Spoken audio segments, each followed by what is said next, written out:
So we decided this is the year for our upgrade.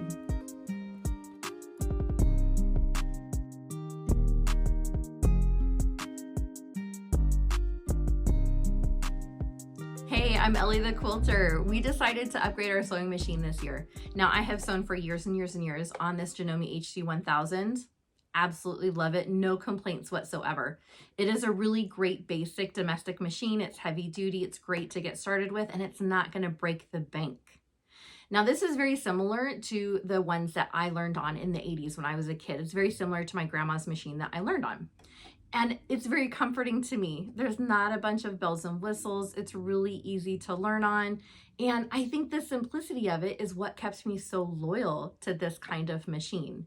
No hate on these girls, they're beautiful. But this is just simpler and I love using it.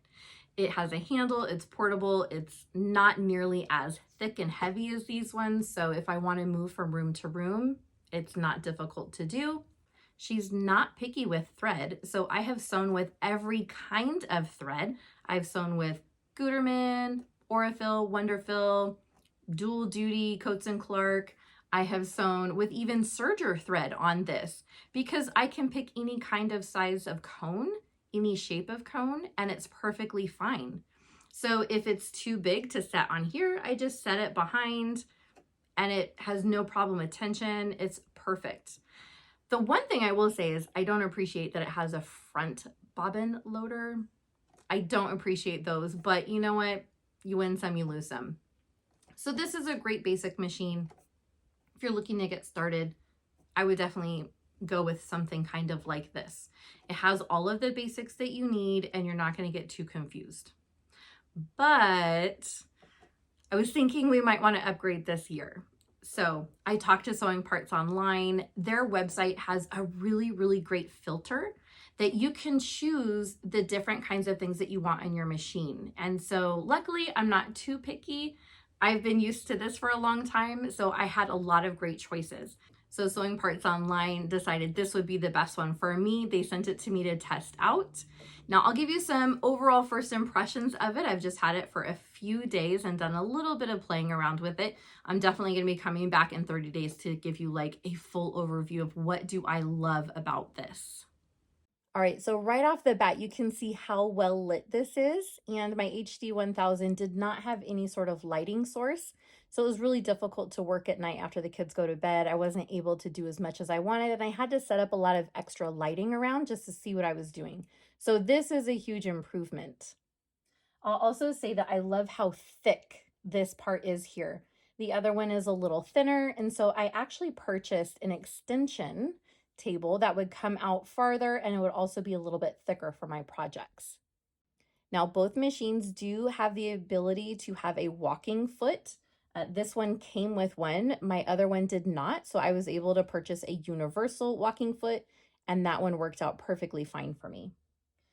So on my wish list was a top loading bobbin, and this one has that. I also wanted to choose if my needle was going to stop in the up position or the down position. That is really handy when you are doing applique, or which I don't do a lot, but sometimes, or if you're doing FPP, I find it really valuable to do it then. On my wish list, it wasn't necessary, but on my wish list was a thread cutter. So I'll do a quick sew here in a minute, and then you can see how this works here. I also liked that this one came with a knee bar.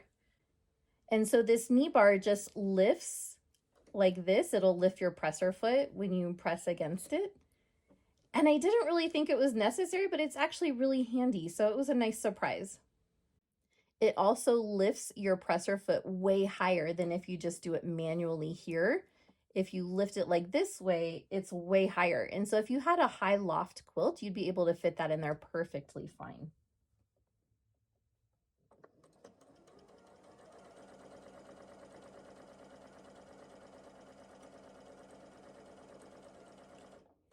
Now, if you can hear, she's very, very quiet, way quieter than my other machine. So that's handy because I do a lot of night sewing when everyone has gone to bed. So that will be really handy.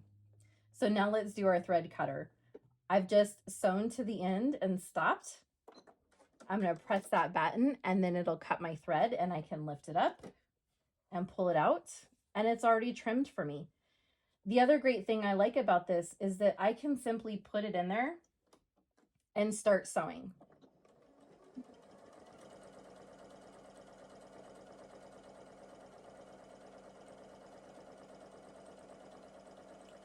So my previous machine did not like when you just started like that. You had to hold the threads off to the side so that they didn't get tangled in a thread's nest. And so it was like one extra thing you had to do to start sewing.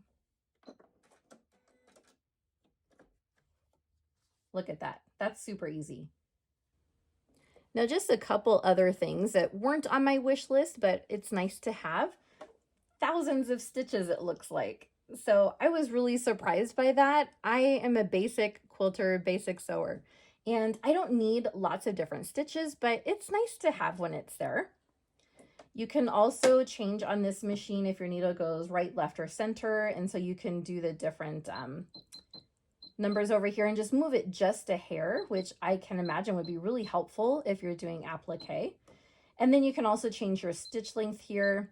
There's different modes that are on here. I'm going to have to play with all of that. But so far, I'm really, really loving her.